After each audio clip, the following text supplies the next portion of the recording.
iglesia que me dé la gloria y procure la unión. Yo quiero una iglesia que sane al herido, que rompa cadenas, liberte al cautivo, que aclare la mente al que está confundido y que hable verdad. Yo quiero una iglesia que con su mirada le brinde esperanza al alma angustiada. Yo quiero una iglesia que sane la herida de la humanidad.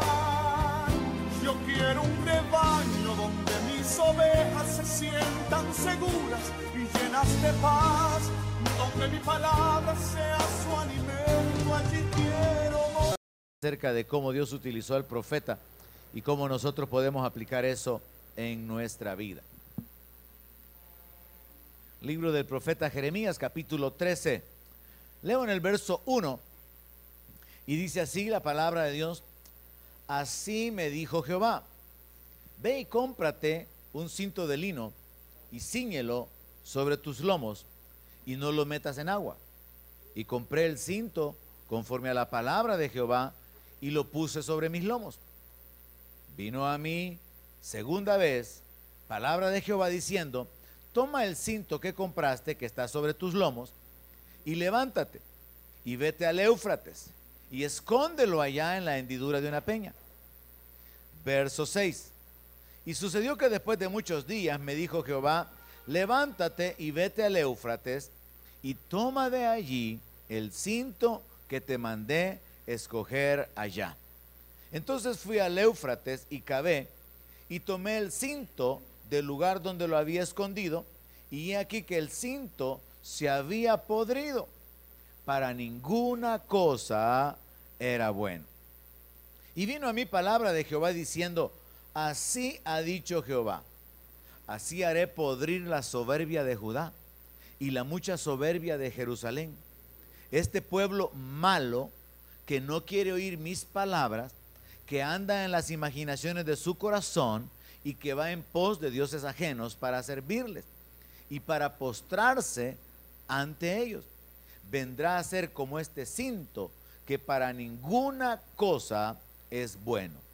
Porque como el cinto se junta a los lomos del hombre, así se juntará a mí toda la casa de Israel y toda la casa de Judá, dice Jehová, para que me fuesen por pueblo y por fama, por alabanza y por honra, pero no me escucharon.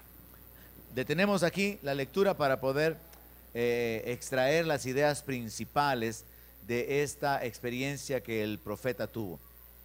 Es importante entender que Dios hablaba con los profetas dándoles visiones, a veces les daba sueños, a veces les hablaba de una manera audible, y a veces en las visiones o en los sueños Dios les daba instrucciones de cosas que ellos tenían que hacer.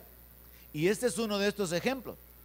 Vemos acá que Dios le da una instrucción al profeta de que él tiene que hacer algo delante del pueblo, y esta figura la vamos a encontrar varias veces en este libro. Dios le manda que haga algo, porque lo que el profeta hace, cuando el pueblo lo mira, eso es una enseñanza para el pueblo. Entonces, en este caso, Dios le da la orden al profeta de que se compre un cinto y que durante un tiempo se atraviese el cinto, se ciña los lomos, se lo coloque, lo use, un cinto de lino, que era uno de los materiales que ocupaban los sacerdotes en sus vestiduras, y la intención era que llamara la atención y tenía que ser puesto externamente, visiblemente, para que posteriormente, cuando él se quitara el cinto, el pueblo supiera que ya no andaba con el cinto, y llegaran a entender también de que ya no andaba con el cinto porque Dios le había ordenado que lo fuera a esconder, para que en su tercera etapa él apareciera con el cinto podrido y pudiera dar la enseñanza al pueblo de que Dios iba a tratar con el orgullo, con la arrogancia, con la soberbia del pueblo. Entonces vemos muy interesante cómo Dios ocupa, voy a decir, ayudas audiovisuales para poder enseñar. No se trata únicamente de hablar y hablar, sino ocupar ejemplos, ocupar figuras, ocupar elementos que son conocidos, ocupar experiencias, narraciones o historias, como cuando el Señor Jesús ocupaba las parábolas. u ocupar elementos conocidos, u ocupar incluso esta especie de dramatización, si se puede decir, porque vemos las tres escenas. En la primera, el profeta ha comprado el cinto, está su lomo ceñido con él. Luego el profeta anda sin el cinto porque lo ha ido a esconder, y luego el profeta aparece con el cinto podrido. Ahora vemos que Dios está hablando directamente de que este es un simbolismo, y lo aclara cuando en el verso 11 dice: yo hice juntar a mí a toda la casa de Israel. Hice juntar a toda la casa de Judá. Mi deseo era que ellos estuvieran cerca de mí, que ellos fueran mi pueblo, y que como mi pueblo, caminando en obediencia, caminando en mi temor, ellos producieran fama, ellos me honraran, ellos me dieran alabanza. Pero no me quisieron escuchar, sino que al contrario, se han llenado de orgullo, se han llenado de soberbia, me han hecho a un lado y se han ido detrás de los ídolos y están sirviendo a aquellos que no son dioses.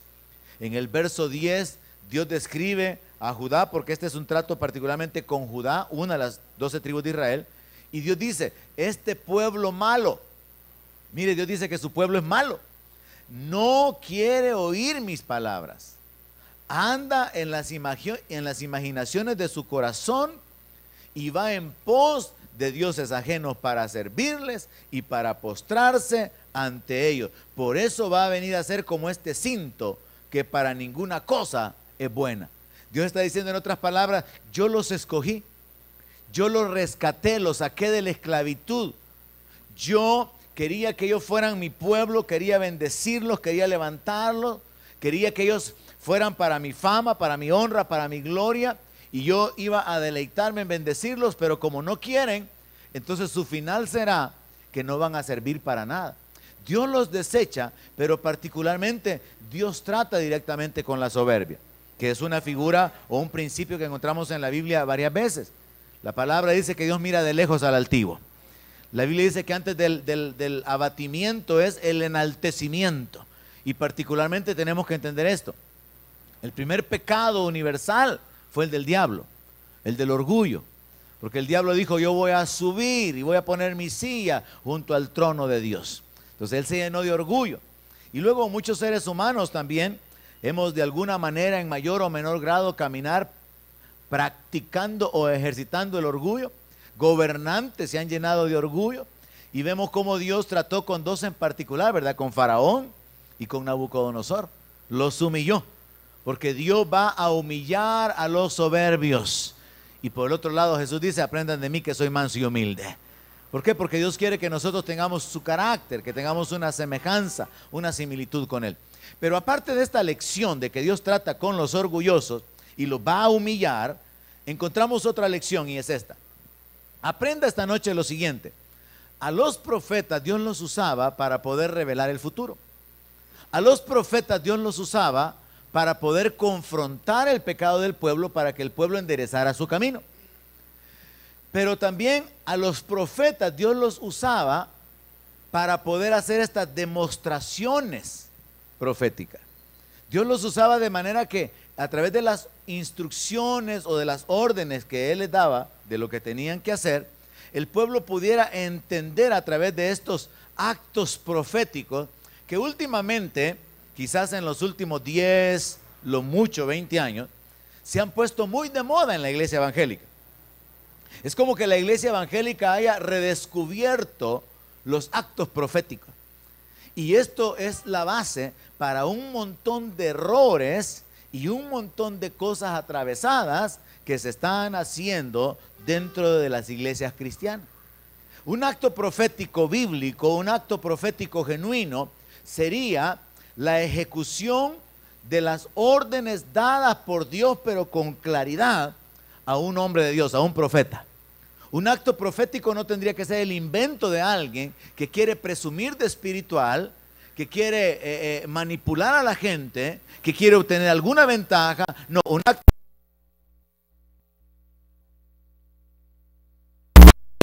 Y quien se atreva a realizar un acto profético tiene que estar seguro que Dios, quien se lo dijo que lo hiciera.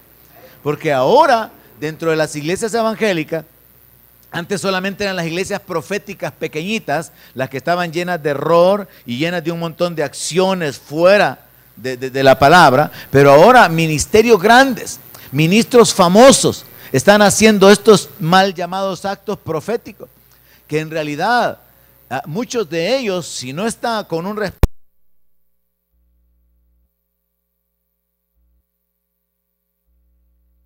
está por ejemplo el caso de un pastor que llamó a la congregación para poder traer sus ofrendas al frente, pero dijo: vamos a hacer un acto profético en esta ocasión. No lo vamos a depositar en el alfolí, no lo vamos a depositar en las cestas, lo vamos a poner en el suelo. Una congregación grande. Así que la gente vino y puso el dinero en el suelo. Y después dijo el hombre: Dios me ha dicho de que aquellos que quieran tener prosperidad en su vida, y yo pregunto, ¿quién no quiere tener prosperidad en su vida? ¿Cómo vamos a preguntar quién quiere tener pobreza en su vida? Y entonces él dijo: aquellos que quieran tener prosperidad en su vida, tienen que venir y pisotear este dinero.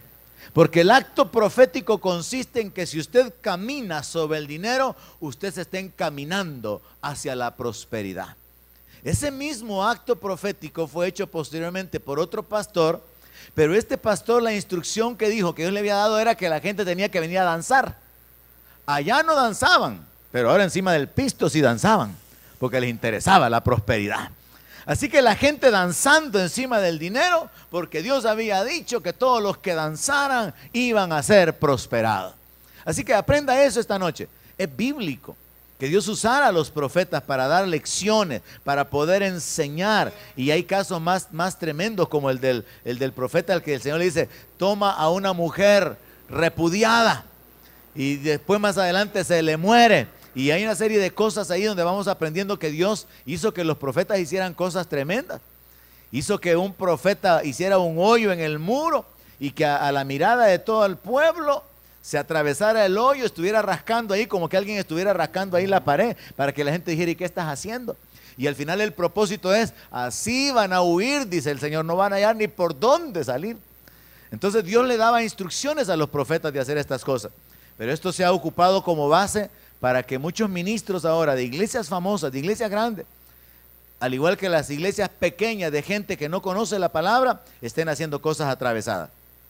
Existe otro caso de un ministro que en su predicación, en su exposición de la palabra, utilizó un símil, una recreación del arca del pacto, donde estaban los querubines. La caja que se ocupaba en el Antiguo Testamento, donde se manifestaba la presencia de Dios, que estaba tapada con el propiciatorio, que eran los querubines con las alas extendidas. Pues este ministro, en un acto profético, comienza a destruir esa arca, así en el púlpito. Comienza a hacer la leña, comienza a pedacearla. ¿Y cuál era el significado? Según él, mostrarle al pueblo y plasmar en el corazón del pueblo de que tenemos un nuevo pacto, que esa caja pertenecía al antiguo pacto y por lo tanto había que destruirla. Y la gente corría y venían a pegarle un hachazo a la caja, y otros corrían y se paraban encima de las tablas y quebraban y agarraban el asunto y lo tiraban ahí. Entonces ese tipo de cosas no solamente son innecesarias, sino que al final sirven para poder manipular a la gente.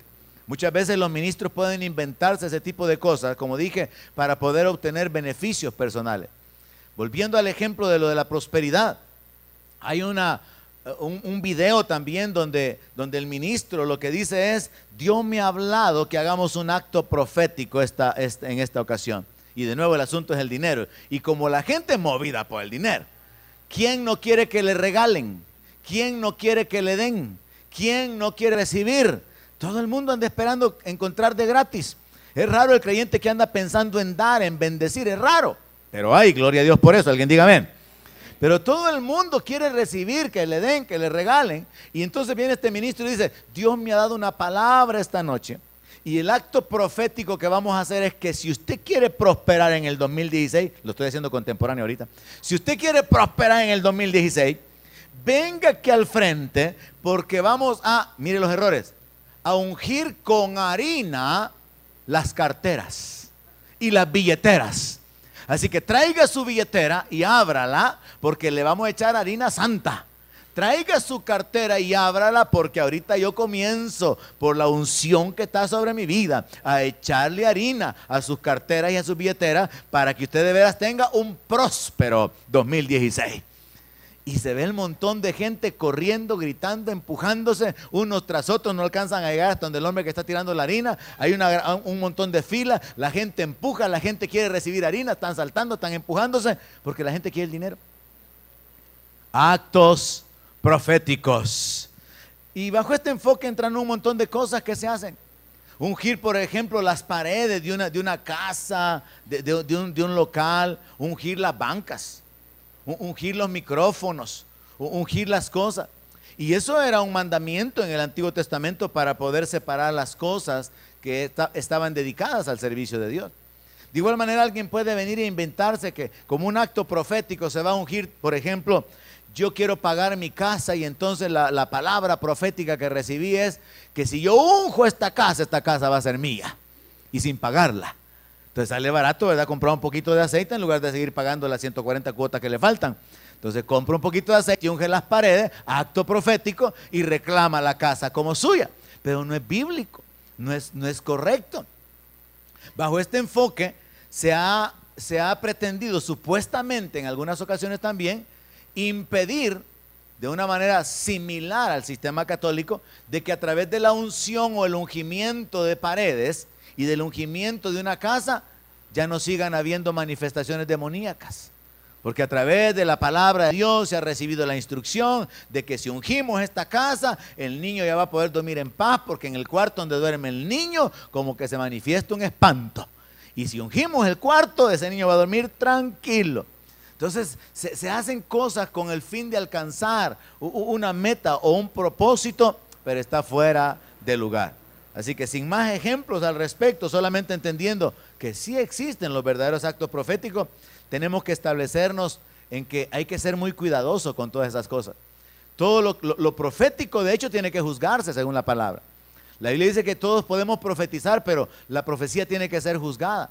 ¿Por qué? Porque aunque Dios inspira, nosotros repetimos, hacemos bien largo el mensaje, va de querer enfatizar que el Señor es el que está hablando, que el Señor es el que está hablando, y ya terminamos el mensaje y lo volvemos a hacer más largo, o lo hacemos muy corto. Entonces, como canales humanos, nosotros, voy a decirlo así, como canales humanos, contaminamos la inspiración. Y por eso es que el pueblo tiene que juzgar qué es lo que tiene que recibir de esa palabra, porque es como el agua potable. El agua puede hacer que la procesen bien y que realmente sea potable desde donde la bombean, pero está atravesando cañerías que tienen años, y mientras pasa por la cañería, cuando llega a su casa, ya llega con suciedad, ya llega con algo de moho, de óxido que está ahí en las tuberías. Entonces, de hecho, lo profético tiene que juzgarse, y también los mal llamados actos proféticos que actualmente abundan en iglesias grandísimas, en iglesias famosas. Otro acto profético que hicieron en otra iglesia fue encender una especie de parrilla, y con aquel enfoque en la palabra de aviva el fuego del don de Dios que está en ti, el ministro llamaba a la gente diciendo: ahora todos los que vengan a soplar aquí van a recibir la presencia de Dios, porque Dios ha dicho de que su presencia va a venir sobre todo aquel que avive el fuego. Entonces, fuera de contexto la palabra. Y entonces la gente venía por turno a soplar la parrilla, a soplar la parrilla. De repente caían como una especie de éxtasis, de emoción, y salían brincando, saltando, y venía otro más a seguir soplando la parrilla. Así que tenemos que ser muy cuidadosos y juzgar estas cosas, sobre todo con la palabra de Dios, considerando el carácter de aquellos que están diciendo lo que hay que hacer y considerando los frutos que se obtienen de esto. Avanzamos en el capítulo, llegamos al verso 12. Y aquí está subtitulado la señal de las tinajas. No hay una visión, no hay un sueño, no hay nada, simplemente una palabra de Dios de una manera más directa. Les dirás pues esta palabra: así ha dicho Jehová, Dios de Israel, toda tinaja se llenará de vino. Y ellos te dirán: ¿no sabemos que toda tinaja se llenará de vino? Entonces les dirás: así ha dicho Jehová, he aquí que yo lleno de embriaguez a todos los moradores de esta tierra, y a los reyes de la estirpe de David que se sientan sobre su trono, a los sacerdotes y profetas y a todos los moradores de Jerusalén. Y los quebrantaré el uno contra el otro, los padres con los hijos igualmente, dice Jehová, no perdonaré, ni tendré piedad, ni misericordia para no destruirlo. Vea, Dios está usando la figura del vino, pero solamente, aunque no hay una visión, solamente está tratando con el profeta para que él capte la idea de la relación que hay entre el vino y la embriaguez. Y cómo una persona puede perder sus sentidos y actuar de una manera tonta, de una manera insensata cuando está embriagada. Pero es porque Dios quiere hacerle saber que el trato que trae contra Judá, contra su pueblo, va a ser tal que se va a parecer a un pueblo que esté embriagado, que van a ser quebrantados, que no van a saber qué hacer. Y lo que se está anticipando aquí, en la aplicación práctica, en el momento en que el profeta da esta palabra, es que Judá iba a ser llevado en cautiverio. De eso se trata esa expresión relacionada con las tinajas llenas de vino. Y entonces Dios llama la atención del pueblo, porque recuerde que hemos encontrado esa figura. Dios siempre llama al pueblo dándole una oportunidad de arrepentirse. Verso 15. Escuchad y oíd, no os envanezcáis, pues Jehová ha hablado. Dad gloria a Jehová Dios vuestro, antes que haga venir tinieblas, y antes que vuestros pies tropiecen en montes de oscuridad, y esperéis luz, y os la vuelva en sombra de muerte y tiniebla. Mas si no oyereis esto, en secreto llorará mi alma a causa de vuestra soberbia, y llorando amargamente se desharán mis ojos en lágrima, porque el rebaño de Jehová fue hecho cautivo. Recuerde lo que le compartía el martes pasado. El profeta está recibiendo revelaciones de parte de Dios de lo que Dios va a hacer. Pero el profeta también incluye sus sentimientos cuando él sabe lo que va a suceder. Pero el profeta también es inspirado por el Espíritu Santo para saber cómo el pueblo va a reaccionar. Entonces son tres elementos a través de un solo canal, los que se conjugan aquí cuando el profeta está redactando, cuando está narrando o se están registrando todos los acontecimientos. Así que en el verso 15 es una invitación de parte de Dios de nuevo al arrepentimiento. Escuchen, oigan, no se llenen de vanidad, denle gloria a Dios antes de que vengan las tinieblas.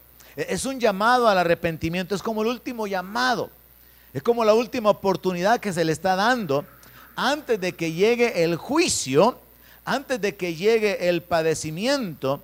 Y entonces el profeta en el verso 17 se involucra diciendo: si ustedes no oyen mis palabras, si no reciben mi mensaje, entonces en lo secreto va a llorar mi alma.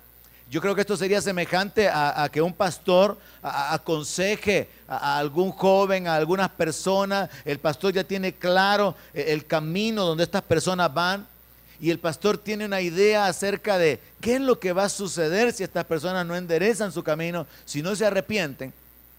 Y entonces les hace ver que es importante que ahora hay que tomar una decisión.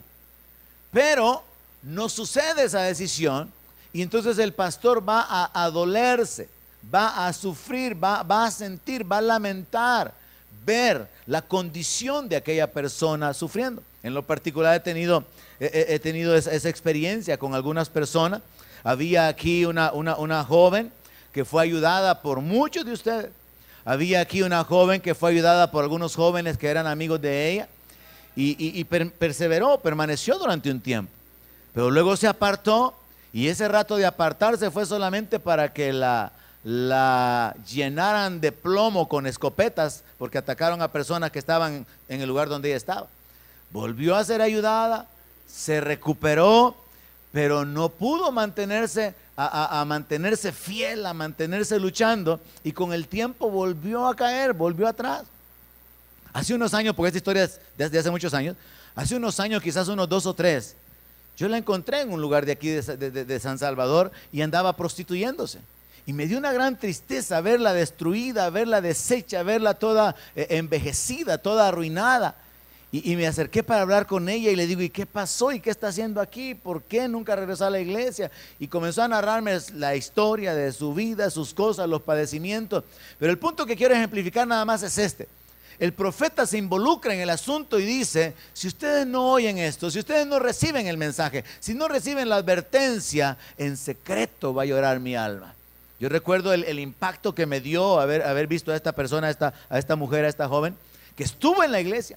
Y yo pensaba, ¿cómo estaría ella si hubiera sido obediente? ¿Cómo estaría hasta el día de hoy?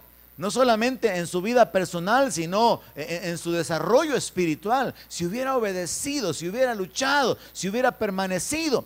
Y esa es la historia de muchos que han vuelto atrás. Y sus líderes, como en este caso los profetas, ya no pueden hacer ninguna otra cosa más que lamentar o que sufrir en secreto, como dice aquí el profeta, ¿verdad? En secreto llorará mi alma a causa de vuestra soberbia, y llorando amargamente se desharán mis ojos en lágrima, porque el rebaño de Jehová fue hecho cautivo. Ahora, el peso que había sobre el profeta era que él sabía que aquí no era una persona, ni 10, ni 100. Está hablando de los miles de personas que conformaban toda la tribu de Judá, y sabía que el juicio de Dios vendría. Él lo visualiza y él comienza a sufrir anticipadamente. Es como una madre que sufre por un hijo alcohólico y el hijo no se detiene y el hijo sigue en el mismo estilo de vida. Y esa madre, los que han tenido esas experiencias saben que es una situación bien dura. Estar pendiente, estar pensando que van a encontrar muerto al hermano, al hijo, al papá, porque es una cosa terrible de vivir con esa expectativa de lo negativo. Entonces hay un sufrimiento interno por causa de eso. De la misma manera, el profeta dice, yo voy a sufrir si ustedes no oyen. Y en este sentido tenemos que considerar, ¿verdad? En la aplicación nuestra, en la aplicación contemporánea, de que Dios nos llama, nos advierte, que cambiemos, que nos arrepintamos. Porque cuando nosotros sufrimos, hay otros que también sufren. Y aquí la figura es los padres espirituales, aunque también se extrae de la idea de que quienes sufren son los padres naturales. Así que Dios llama al pueblo a darle gloria.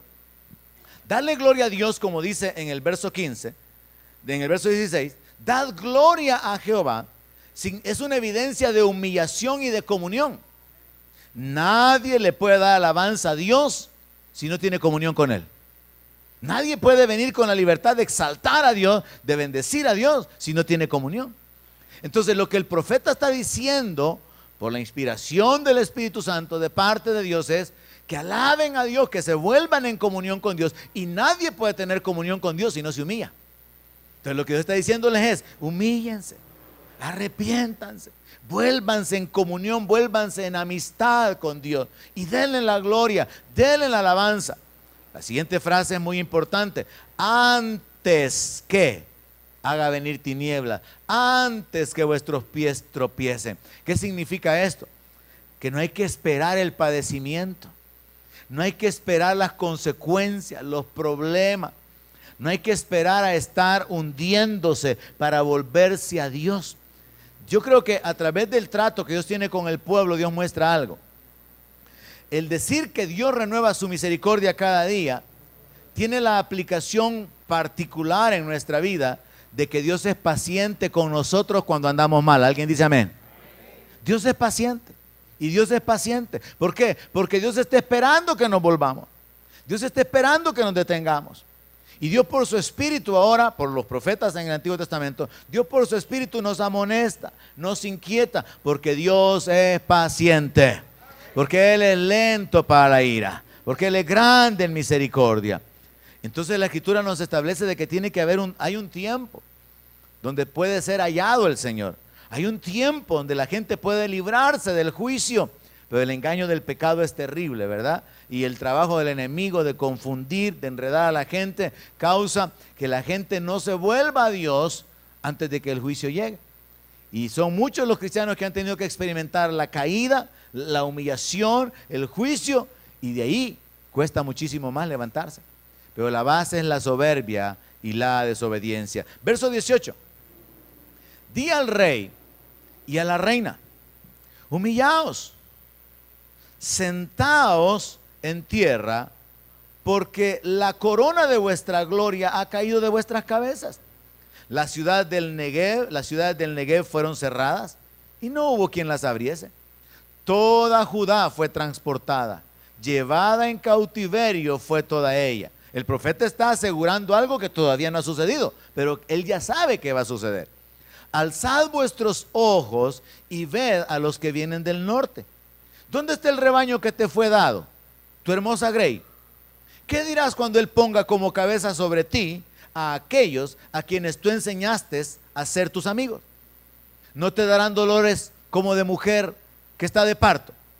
Dios está diciendo que aún la pareja real tenía que arrepentirse.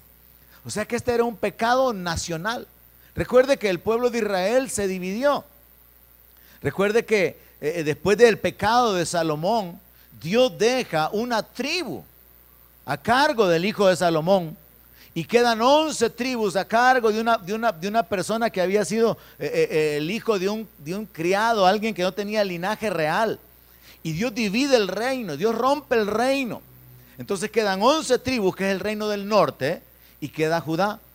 Y Dios esperaba que después de que Israel, el reino del norte, pecara y se apartara de Dios, Dios esperaba que Judá, alabanza, su pueblo escogido, la tribu especial de donde viene nuestro Señor Jesucristo, Dios esperaba que esa tribu se mantuviera fiel. Pero al final Israel pecó y Judá pecó más todavía. Y Dios habla acerca de que en todo el pueblo no encuentra a gente que le sea fiel. Pero Dios tiene un trato particular con Israel y un trato particular con Judá. Y en este caso estas profecías tienen que ver con esa tribu. Y Dios está hablando con los reyes de ese tiempo, con los reyes, y dice: díganle al rey y a la reina que se humillen, que se sienten en la tierra. Y les anticipa el juicio que va a venir. En este punto es importante aplicar lo siguiente: Dios nos llama a que nos humillemos. La Biblia dice: humillaos bajo la poderosa mano de Dios, y cuando fuere tiempo, Él os exaltará.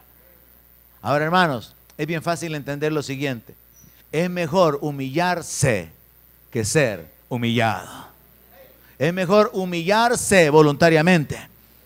Y de hecho, en el humillarnos voluntariamente hay expectativa de ser levantado, de ser bendecido. Pero ser humillado, eso está reservado para los altivos. Ser humillado es un juicio. Ser humillado es una disciplina. Ser humillado es bajar a alguien de una posición que no le corresponde. Y eso fue lo que le sucedió al diablo.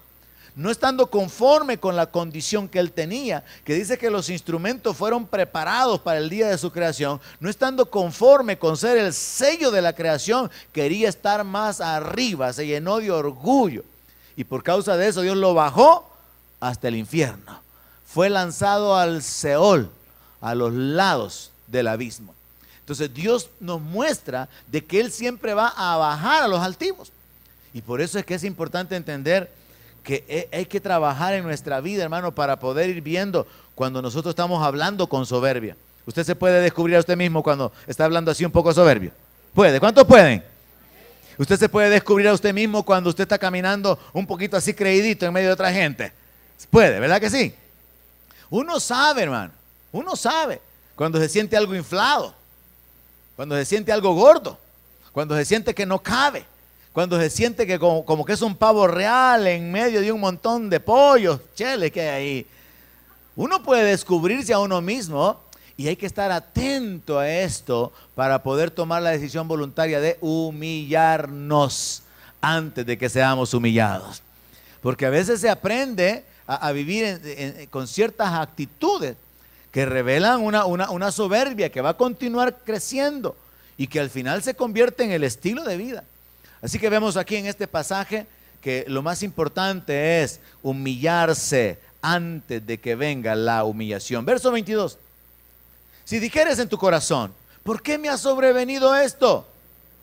Respuesta: por la enormidad de tu maldad fueron descubiertas tus faltas, fueron desnudados tus calcañares. El pecado de Judá fue la idolatría, según lo vimos ya en el verso 10. Dice que ellos se fueron siguiendo a los que no eran dioses. Este pueblo malo no quiere oír mis palabras, anda en las imaginaciones de su corazón, va en pos de dioses ajenos para servirles, para postrarse ante ellos, vendrá a ser como este cinto. Así que Dios revela que el pecado de Judá fue la idolatría. Dios esperaba que Judá fuera una tribu consagrada para el que permanecieran en su temor, que viendo que Israel había pecado y que Dios los había castigado por su pecado, Dios esperaba que ellos tuvieran temor. Ya eso ya lo cubrimos en los capítulos anteriores. Pero no tuvieron temor, sino que pecaron. Y entonces dice que fue más justa Israel que la rebelde Judá, porque la Judá vio que Dios había castigado a Israel, y a pesar de que vio el juicio, no tuvo temor, sino que pecó en contra del Señor, particularmente en el área de la idolatría. Ahora, ¿por qué Dios se levanta? En justicia, Dios tiene que mostrarle a su pueblo que los dioses que ellos sirven no son dioses. Entienda esto. La tribu de Judá abandona al Dios vivo y están adorando y sirviendo a ídolos, a dioses de las naciones paganas. No solamente han afrentado a Dios, no solamente han abandonado a Dios, como ya leímos, 2 males hizo mi pueblo, me dejaron a mí fuente de agua viva y cavaron cisternas rotas. Así que no solamente afrentaron a Dios dándole la espalda, sino que se pusieron a honrar a los que no eran dioses. Entonces Dios, el verdadero Dios, en justicia, porque Dios es justo, tiene que probarle a su pueblo, para que las próximas generaciones no sigan en el mismo error, tiene que probarle a su pueblo que los dioses a quienes ellos están sirviendo no son dioses y que no los pueden defender. Y esa va a ser la máxima muestra de que no son dioses. Y esto prueba algo, hermano. Si el apóstol Pablo dice en Romanos que si Dios es por nosotros, ¿quién contra nosotros? Lo contrario es verdad también. Si Dios es contra nosotros, ¿quién a favor de nosotros? Y si Dios se levantó en contra de su pueblo, ¿qué ídolo iba a ser el que los iba a defender? Si los ídolos no son nada. Entonces Dios tenía que juzgarlos y Él les iba a probar que los que ellos pensaban que eran dioses no tendrían capacidad de defenderlo. Ahora, en la práctica y en la aplicación contemporánea nuestra, lo que sucede es que muchas veces, pudiendo congregarnos, pudiendo servir, pudiendo honrarnos a Dios, pudiendo honrar a Dios, pudiendo crecer en la devoción, en la entrega, en el crecimiento, en el conocimiento de la palabra, hacemos este asunto del reino y del evangelio algo que ya tiene un lugar en nuestra agenda, ya está escrito ahí, ya tenemos ahí la hora y el día, ya está en nuestra agenda. Pero nos hemos acomodado, nos hemos estancado, pudiendo ir más, pudiendo ir creciendo, pudiendo trabajar en nuestro desarrollo espiritual. Y entonces nos acomodamos, nos detenemos, no continuamos creciendo y por el contrario, hasta pecamos menospreciando a Dios cuando no actuamos de la manera correcta en los tiempos de adoración, con respecto a la palabra, con respecto a amar la palabra y buscarla de una manera personal, buscar la presencia de Dios de una manera personal, como David decía que él tenía, que su alma tenía sed del Dios vivo. Menospreciamos a Dios, pecamos a Dios, y de alguna manera el pecado entonces sería que abandonamos a Dios no dándole el primer lugar y nos ocupamos de otras cosas. Y Dios, al igual que trató con el pueblo, que lo dejaron a él y se fueron tras los ídolos, puede dejar a alguien que en su afán por el trabajo lo hace a él de un lado, y eso lo han hecho muchos cristianos. En su afán por el trabajo dejan ministerio, después dejan de congregarse y después terminan todos fríos como un pingüino, porque dejaron a Dios. Y la forma en que Dios obra es similar a la forma en que trató con el pueblo de Israel. Dios los abandona y los deja para que se den cuenta que no les va a ir bien. Dios ni siquiera tiene que castigarlos. Con solo que Dios los abandone, ya les va a ir mal. Amén. Pero luego Dios en ese abandono ha dejado que muchos se den cuenta y que experimenten que por más que se afanen, si Jehová no edifica, están edificando en vano. Mi esposa un par de veces le ha dado una palabra a familiares de ella, ha sido casi la misma, donde el Señor está diciéndoles a estas personas que lo que están edificando es hojarasca, no tiene valor, que dejen de hacer lo que están haciendo. Y eso es lo que Dios muchas veces quiere mostrarle al pueblo. Dios nos deja. Jesús le dijo a los apóstoles, cuando le dijeron que muchos discípulos se habían vuelto atrás, Jesús les dijo, ¿se quieren ir ustedes también? Porque todos tenemos libertad de irnos cuando querramos. Todos tenemos la libertad de volvernos, de apartarnos de Dios. Pero Pedro le contesta sabiamente, ¿verdad? Señor, ¿y a quién iremos si solo tú tienes palabras de vida eterna? No hay a dónde más ir, hermanos, si nos volvemos atrás. Pero sin embargo, el cristiano puede caer en el error de que no está adorando un ídolo.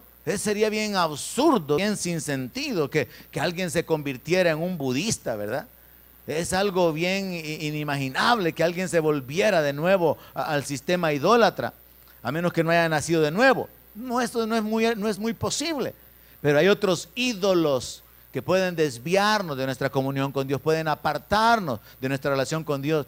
Y Dios lo que hace es, Él va a probarnos de que esos dioses no pueden librarnos. Y con solo que nos deje abandonados, nos damos cuenta que no salimos de donde estamos. Pero Dios también nos muestra de que buscando el reino y su justicia primero, las demás cosas van a ser añadidas. Amén. Ahora entonces Dios les revela. Cuando ellos se preguntan, ¿por qué nos ha sobrevenido esto? Por la gran cantidad de pecados.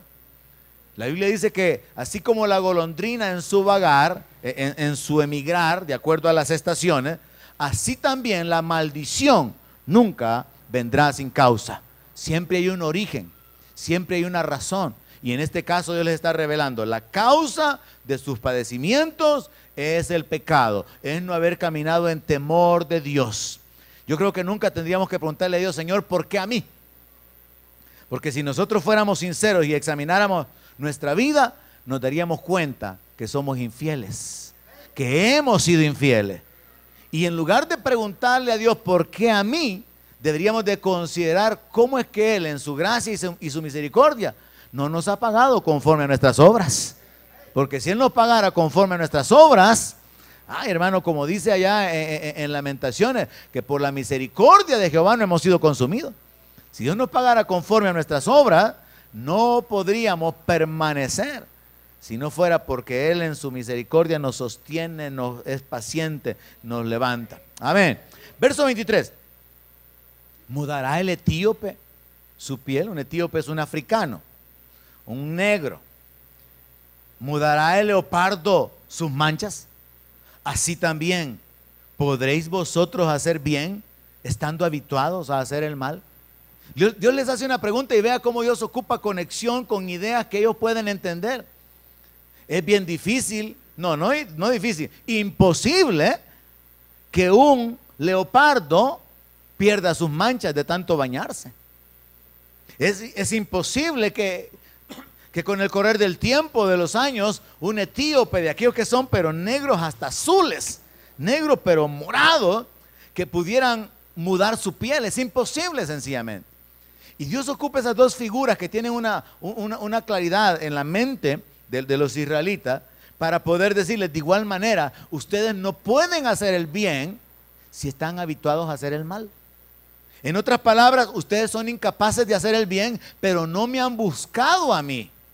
Ustedes no son capaces de hacer el bien, pero no han dependido de mí para que yo en mis fuerzas y por mi espíritu los pueda guiar, los pueda sostener. Pero aquí entra otra figura también mucho más importante. Y es que así como el leopardo no puede quitarse sus manchas, el hombre no puede limpiarse de su pecado. ¿Alguien dice amén? Siempre se necesita que alguien nos limpie, ya sea en lo natural y con mucha más razón en lo espiritual. Si usted se ensucia y usted está sucio, usted no puede limpiarse. Necesita a alguien limpio que lo limpie. Amén. Porque si usted está sucio, usted no puede limpiarse. Entonces es necesario que alguien que esté limpio lo limpie. Y en lo espiritual necesitábamos que alguien limpio y trasladado plenamente al entendimiento espiritual, alguien santo, Jesús, nos limpiara. Ya pasamos por el capítulo 2, donde en Jeremías 2, verso 22 dice, aunque te laves con lejía, mire las figuras que Dios ocupa, hermano. A mí me llama la atención Dios como maestro, porque Dios ocupa unas frases, unas expresiones y unas ideas que a mí en lo particular me llama mucho la atención por pensar la creatividad con la que Dios quiere enseñarnos o hacernos reflexionar. ¿Se imagina usted mañana dándose un baño con lejía? Mi amor, ¿dónde dejaste el galón de lejía? Que ahorita le voy a echar el galón aquí porque tengo que limpiarme el pecado. Antes de que comience el 2016 quiero estar limpio.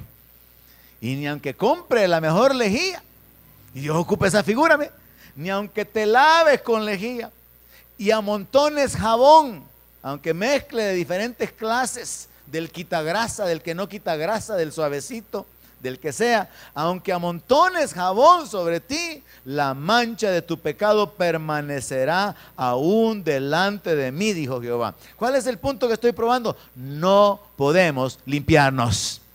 Necesitábamos ser limpiados.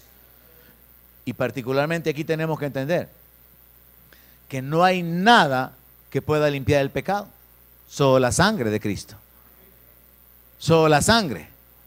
Y esto es sumamente importante que nos detengamos en esto, porque en realidad fíjese que la sangre, dice la palabra que por la sangre, sin remisión de sangre, sin derramamiento de sangre, no hay remisión de pecados. Entonces resulta esto, fíjese que en realidad perdón no existe. Es como que no existe nada gratis. Usted puede recibir algo sin pagar, pero no significa que sea gratis. Alguien lo pagó.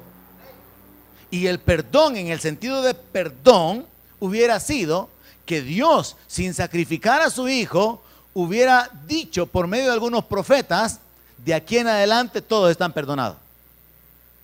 Pero no podía establecerse un perdón de esa manera, tenía que haber sangre.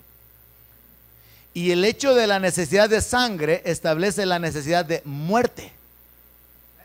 Y nosotros podemos saber, según la palabra, que Jesucristo, por la gracia de Dios, oiga esa frase, por la gracia de Dios gustó la muerte. Pero fue por la gracia de Dios para nosotros. Porque por la gracia de Dios, el castigo nuestro fue puesto sobre Él. Entonces no es que hubo perdón de pecado, el castigo de nuestro pecado fue cargado sobre Él.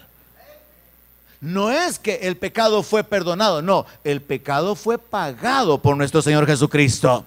Y esto, hermano, tiene que clavarse en nuestro corazón, entender: soy perdonado porque Cristo pagó por mí, porque Él sufrió por mí. No es solamente que Dios decidió, ya no son culpables, no, Jesús pagó lo que nosotros teníamos que pagar. Entonces la sangre significa que hubo muerte, y solo la muerte paga el pecado. Entonces, bajo este enfoque, no me vaya a malinterpretar, bajo este enfoque no podemos decir que exista el perdón, así literal nos da la idea, sino que más bien hubo juicio sobre un sustituto. Y ese juicio sobre el sustituto es lo que permite que ahora nosotros estemos liberados de la culpa. Somos perdonados, sí, la Biblia ocupa esa palabra, estamos perdonados. Hay perdón de pecados solo en el nombre de Jesús. Pero esta noche lo que yo quiero que entienda es que el perdón nuestro está basado en el precio que Jesús pagó. Entonces, de igual manera que usted puede recibir un almuerzo gratis, no significa que el almuerzo es gratis, alguien pagó. Y también sepa esto, todavía le puede servir hoy en fin de año. Cuando le digan que si compra la pantalla le van a dar gratis el DVD, es mentira. Ya va cobrado ahí, porque no hay nada gratis. Alguien tiene que pagar por las cosas. Y Jesús es el que pagó por nosotros. Alguien da gloria a Dios. Bendito su nombre. Terminamos verso 24. Por tanto, yo los esparciré al viento del desierto como tamo que pasa. Esta es tu suerte, la porción que yo he medido para ti, dice Jehová. Qué terrible, hermano. Porque te olvidaste de mí y confiaste en la mentira. Señor bendito, hermano, ¿cómo suena de fuerte esto? Los voy a esparcir como el tamo, como esas ramas secas en el desierto. Nosotros no las conocemos, no estamos acostumbrados, solo medio nos formamos la idea de que con el tiempo, a medida que el viento sopla, las ramas se juntan, se forman como bolitas y vuelan de aquí para allá, van de aquí para allá, para todas partes. Y Dios está diciendo: eso es lo que voy a hacer, lo voy a esparcir al viento del desierto. Esa es la parte que te toca, esa es la porción que yo he medido, yo ya escogí que se va a hacer tu castigo, dice el Señor. ¿Por qué? Porque te olvidaste de mí. ¿Por qué confiaste en la mentira? Verso 26. Yo pues descubriré también tus faldas delante de tu rostro y se manifestará tu ignominia, tu vergüenza significa eso. Tus adulterios, tus relinchos, la maldad de tu fornicación sobre los collados. En el campo vi tus abominaciones. Ay de ti, Jerusalén, ¿no serás al fin limpia? ¿Cuánto tardarás tú en purificarte? Como que si Dios expresara sus pensamientos en voz alta, queriendo decir, ¿verdad? Todavía quieren seguir padeciendo. Todavía no quieren darme a mí la gloria, siendo que soy el Dios Todopoderoso, siendo que soy su Redentor, que los saqué de Egipto, que los establecí en la tierra de la cual saqué a los moradores por causa de su maldad. ¿Hasta cuándo? Ahora nosotros que tenemos todo el panorama completo de la palabra sabemos, Jesús todavía tuvo que lamentar. Y Jesús hace referencia a Jeremías, entre otros. Jerusalén, Jerusalén, que matas a los profetas. ¿Cuántas veces quise, como la gallina, juntar a los pollitos debajo de sus alas, pero no quisiste? Y esto se aplica a gente, hermano, que llega a las iglesias, oye la palabra, se aplica a jóvenes, un par de veces he hecho esta aplicación, se aplica a hijos de cristianos, que como no han tenido un verdadero encuentro con el Señor, el mundo los atrae y nomás ellos se pueden zafar de la autoridad del papá y de la mamá, se van al mundo, porque no tienen el temor de Dios en sus corazones, porque no tienen una relación, una dependencia de Dios. Y entonces se aplica el hecho de dejar a Dios, de abandonar a Dios y de no decidir caminar llevando el yugo, viviendo en ese estilo de vida de la negación, viviendo en ese estilo de vida de seguir al Señor con la cruz. Así que el Señor habla aquí por medio del profeta con respecto a Jerusalén, que no ha tomado la decisión de cambiar. Y por lo tanto, como no ha tomado la decisión de cambiar, entonces el juicio va a venir. Y vino en ese tiempo y volvió a repetirse mucho más adelante. Pero paramos acá para poder cubrir el capítulo más adelante, porque creo que el próximo martes, ¿qué día es el próximo martes? Hasta el jueves 24, ¿verdad? Sí, el martes 22. Martes todavía vamos a cubrir el 14. Recuerde que jueves 24. Donde mi palabra sea su alimento, allí